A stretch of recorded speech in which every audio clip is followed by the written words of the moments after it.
Good morning friends. GST platform के YouTube channel में आप सभी का स्वागत है।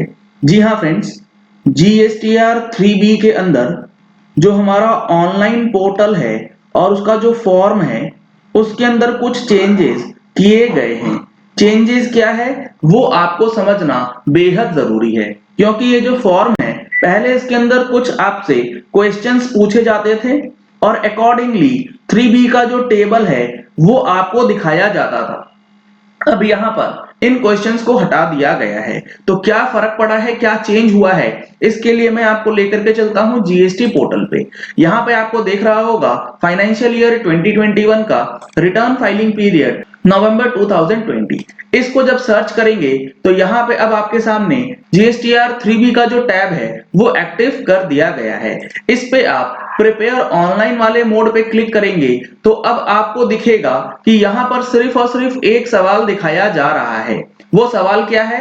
Do you want to file nil return. बस इसके बाद जो सवाल पूछे जाते थे उन सवालों को अब यहाँ से हटा दिया गया है। यानी कि जितने भी टेबल्स हैं आपको ये मैंडेटरी अब फिल करने होंगे, चाहे वो आपका डेटा हो या ना हो। वहां पर आपको जीरो जो है वो फिल करना होगा। नील रिटर्न के लिए अगर इन्होंने बता रखा है कि अगर आपकी कोई आउटवर्ड सप्लाईज नहीं है या फिर आपने कोई भी परचेज नहीं किया है या फिर आपकी कोई भी लाइबिलिटी नहीं है, इन तीनों के तीनों में से कोई भी ट्रांजैक्शन नहीं होंगे तभी वो नील रिटर्न होगा।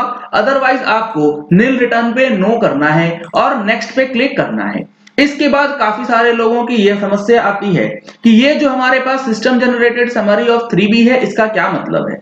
क्या इस फॉर्म 3B के अंदर ये डेटा अगर जनरेट नहीं होगा तो क्या ये नहीं फाइलिंग कर सकते 3B?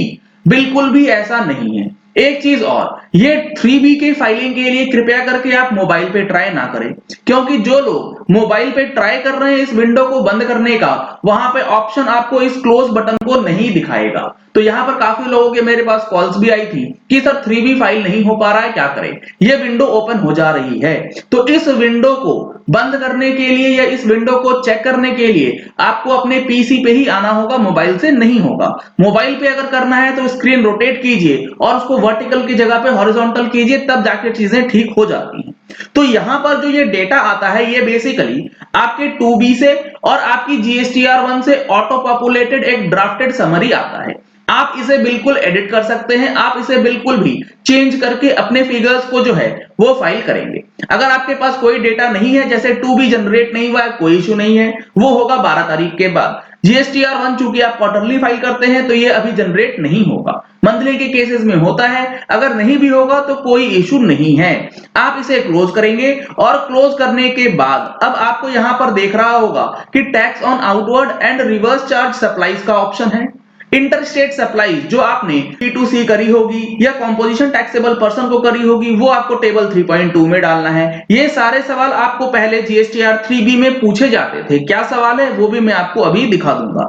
यहाँ पर एलिजिबल आईटीसी का सेक्शन है जहां पर आपको इनपुट टैक्स क्रेडिट का अमाउंट जो है वो दिखाना पड़ता है। उसके बाद exempted, nil rated and non GST inward supply, यानी कि कोई टैक्स फ्री माल आपने परचेज किया है तो वो जाएगा। इंटरेस्ट और लेट फी का कोई सेक्शन अगर रहता है तो वो अमाउंट आपको टेबल नंबर 5.1 में दिखाना है।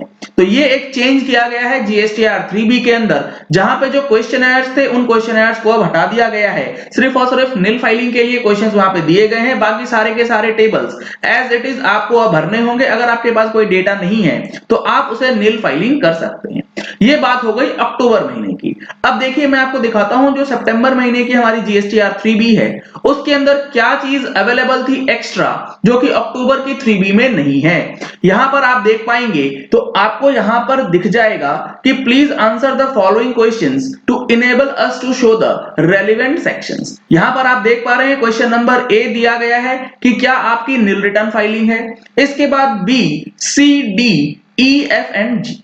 यहां पर आपके पास 6 एक्स्ट्रा क्वेश्चन जो है वो दिखाए जा रहे हैं, जिसमें सबसे पहला है have you made any supply of goods और services including nil rated, exempted और नॉन जीएसटी सप्लाई। क्या आपकी कोई आउटवर्ड सप्लाईज है? अगर आप इसे यस करेंगे तो ये वाला टेबल आपको दिखेगा, अदरवाइज आप इसे नो कर देंगे तो ये टेबल आपके 3B में नहीं आएगा। जबकि अब ये ऑप्शन जो है वो हटा दिया गया है। सिमिलरली इंटर स्टेट सप्लाईज अगर आपने किसी अनरजिस्टर्ड पर्सन को किया है या किसी कॉम्पोजिशन वाले को करा है तो आपको यस या नो में अकॉर्डिंगली सिलेक्ट करना पड़ता था। यस करेंगे तो टेबल दिखेगा, नो करेंगे तो टेबल जो है वो नहीं दिखेगा, जबकि नवंबर महीने में ये यस और नो का ऑप्शन आपके पास नहीं है। Do you have any claim or reversal of input tax credit on purchase of goods or services? यानी कि अगर आपका इनपुट टैक्स क्रेडिट है तो आप यस करेंगे तो आईटीसी वाला टेबल ओपन होगा, नो करेंगे तो आईटीसी वाला टेबल जो है वो ओपन नहीं होगा। लेकिन अब यहां पर यस या नो का ऑप्शन नहीं मिलेगा। सिमिलरली नील रेटेड, एग्जेम्प्टेड या नॉन जीएसटी इनवर्ड सप्लाईज अगर आपने कुछ करी है ड्यूरिंग द टैक्स पीरियड या ड्यूरिंग द मंथ तो अकॉर्डिंगली यस या नो का सिलेक्शन आपको करना पड़ता है। वो अब ऑप्शंस आपको नहीं दिए जाएंगे नवंबर महीने की जीएसटीआर 3B के अंदर। अगर लेट फीस का ऑप्शन है तो ये ऑटोमेटिकली बाय डिफॉल्ट यस या नो रहता है, इसे आप चेंज नहीं कर पाएंगे। चेंज ये तभी होगा जब जीएसटी पोर्टल के अंदर ये चीजें कैलकुलेट कर ली जाएंगी कि पिछले महीने की रिटर्न आपकी विद इन ड्यू डेट गई है या नहीं गई है। अगर विद इन ड्यू डेट गई होगी, लेट फीस नहीं बनेगा तो ये बाय डिफॉल्ट नो पे रहेगा। अगर लेट फीस लगनी होगी तो ये बाय डिफॉल्ट यस पे रहेगा। Do you have any tax liability due to train one? Train one वाला जो है ये बाय डिफॉल्ट नो ही रहता है अगर आपने ट्रेन वन का क्रेडिट जो है वो सही तरीके से लिया हुआ है। इसके बाद जब आप नेक्स्ट क्लिक करते हैं तो यहां पर आपके पास वही विंडो ओपन होता है, वही टाइल्स ओपन होता है जिसके अंदर आपने यस को सिलेक्ट किया था। जबकि अब यहां पर ऐसा कुछ भी नहीं होने वाला।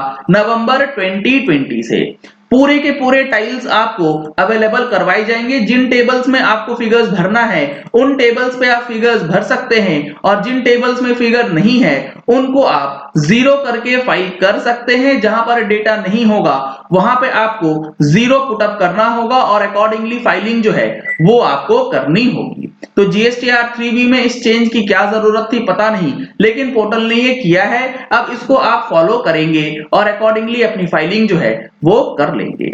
चलिए इस वीडियो को यही एंड करते हैं। आशा करते हैं कि आपको जीएसटीआर 3B के अंदर जो ये चेंज आया है इसकी इंफॉर्मेशन मिल चुकी होगी। अब इससे कंफ्यूजन मत रखिएगा कि क्या अब जो क्वेश्चंस है वो नहीं आएंगे तो क्या 3B फाइल ही नहीं करनी है, तो ऐसा नहीं है। जो डेटा आपके पास अवेलेबल है वो भरें, नहीं अवेलेबल है जीरो भर के फाइल कर दीजिए। अगर आपने अभी तक हमारी मंथली टैक्स मैगजीन सब्सक्राइब नहीं कराई है तो मंथली टैक्स मैगजीन सब्सक्रिप्शन के लिए आप हमारे इन नंबर्स पे जो स्क्रीन पे दिए गए हैं इन नंबर्स पे आप कॉल कर सकते हैं और अपनी मंथली टैक्स मैगजीन सब्सक्राइब करा सकते हैं। अगर आपने हमारे चैनल पे फर्स्ट टाइम ट्यून इन किया है तो चैनल को सब्सक्राइब करने के लिए नीचे दिया गया रेड कलर का सब्सक्राइब बटन प्रेस कर लीजिए। साथ में जो बेल आइकन है उसे प्रेस कर लीजिएगा ताकि वीडियोस की नोटिफिकेशंस आप तक रेगुलरली पहुंचती रहें। Thank you and have a nice day.